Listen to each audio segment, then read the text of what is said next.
ભારતે મોરિશિયસ માટે 6,000 કરોડના વિશેષ આર્થિક પેકેજની જાહેરાત કરી. ભારતે મોરિશિયસ માટે 680 મિલિયન એટલે કે 6,000 કરોડથી વધુના ખાસ આર્થિક પેકેજની જાહેરાત કરી. બંને દેશોએ શિક્ષણ, વીજળી, હાઇડ્રોગ્રાફી અને અવકાશ સંશોધન ક્ષેત્રોમાં સહયોગ વધારવા માટે 7 કરારો પર હસ્તાક્ષર કર્યા. મોરિશિયસના પીએમ ડોક્ટર નવીન ચંદ્ર રામગુલાની 8 દિવસની ભારત મુલાકાત દરમિયાન આ વાત સામે આવી. ખાસ આર્થિક પેકેજ હેઠળ ભારતીય મોરિશિયસને ઓછામાં ઓછા 10 પ્રોજેક્ટ અમલમાં મૂકવામાં મદદ કરશે.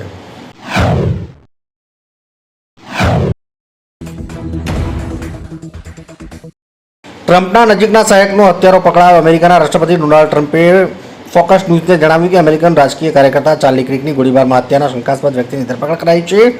ટ્રમ્પે કહ્યું કે જે વ્યક્તિ અમે હત્યારો માનીએ છીએ તેની ધરપકડ કરીને પોલીસ હેડક્વાર્ટર લઈ જવામાં આવ્યો છે. ક્રિક ટ્રમ્પના નજીકના માનવામાં આવતા હતા.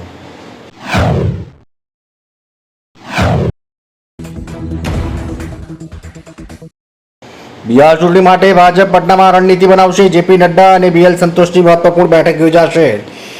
ભાજપે બિહાર વિધાનસભાની ચૂંટણી 2025 માટેની તૈયારીઓ તેજ કરી દીધી છે. રાષ્ટ્રીય અધ્યક્ષ જેપી નડ્ડા અને રાષ્ટ્રીય સંગઠન મહાસચિવ બીએલ સંતોષ 13 સપ્ટેમ્બરે પટનામાં એક બેઠક કરશે. આમાં ઉમેદવારોની પસંદગી, સર્વે રિપોર્ટ અને ધારાસભ્ય પ્રદર્શન પર ચર્ચા કરવામાં આવશે. વડાપ્રધાન નરેન્દ્ર મોદી 15 સપ્ટેમ્બરે બિહારની મુલાકાતે આવશે, જ્યારે ગૃહમંત્રી અમિત શાહ 18 સપ્ટેમ્બરે બિહારની મુલાકાતે આવશે.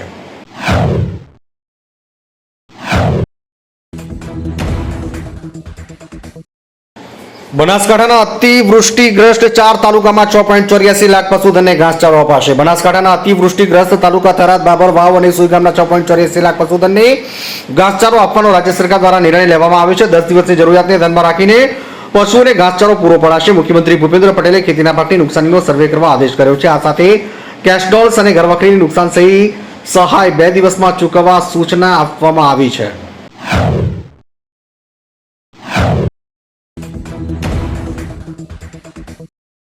હિંમતનગરમાં આત્મતી નદીમાં 3 લોકો તણાયા. બહેનો આબાદ બચાવ. સાબરકાંઠાના હિંમતનગરમાં આત્મતી નદી પરના મહેતાપુરા પ્રોગ્રામને જોડતા કોઝવે પર પસાર થઈ રહેલા 2 યુવક અને એક યુવતી નદીમાં તણાયા. ઘટનાની જાણ થતાં સ્થાનિકોએ તાત્કાલિક તેઓને બચાવવાનો પ્રયત્ન કર્યો. આ દરમિયાન તણાયેલા 2 યુવકને તરતા આવડતું હોવાથી તેઓ બહાર નીકળી ગયા. હાલ ફાયર બ્રિગેડની ટીમ દ્વારા ઘટના સ્થળે પહોંચી તણાયેલ યુવતીની શોધખોળ શરૂ કરી છે.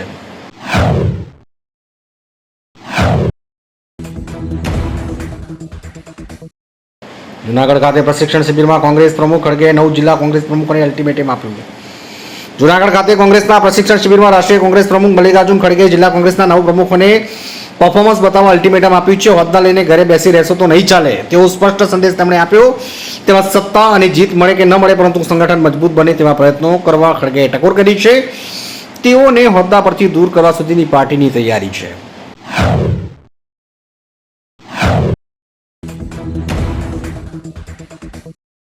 ફક્ત દિલ્હી જ નહીં, આખા દેશને સ્વચ્છ હવાનો અધિકાર. ફટાકડા પ્રતિબંધ પર સુપ્રીમ કોર્ટે શુક્રવારે દિલ્હી એનસીઆરમાં ફટાકડા પર પ્રતિબંધ સંબંધિત અરજી પર સુનાવણી કરતી વખતે કહ્યું કે સ્વચ્છ હવા ફક્ત દિલ્હી એનસીઆરનો નહીં પરંતુ અન્ય શહેરોના નાગરિકોનો પણ અધિકાર છે. Chief justice of India B R ગવાઈએ કહ્યું કે જે પણ નીતિ હોય તે સમગ્ર ભારતમાં લાગુ થવી જોઈએ. આપણે ફક્ત ઉચ્ચ વર્ગના દિલ્હી માટે નીતિ બનાવી શકતા નથી.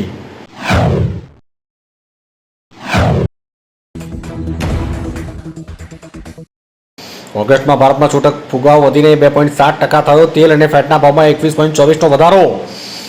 સરકારી આંકડા મુજબ ઓગસ્ટમાં ભારતમાં છૂટક ફુગાવો ગયા વર્ષની સમાન મહિનાની તુલનામાં 2.7% હતો. ફુગાવાનો દર જુલાઈ 1.61% વધી ગયો છે, પરંતુ હજુ પણ જૂનના 2.10%ના દર નીચે છે. તેલ અને ફેટના ભાવમાં 21.24%નો વધારો થયો, જ્યારે પર્સનલ કેરના ભાવમાં 16.61%નો વધારો જોવા મળ્યો છે.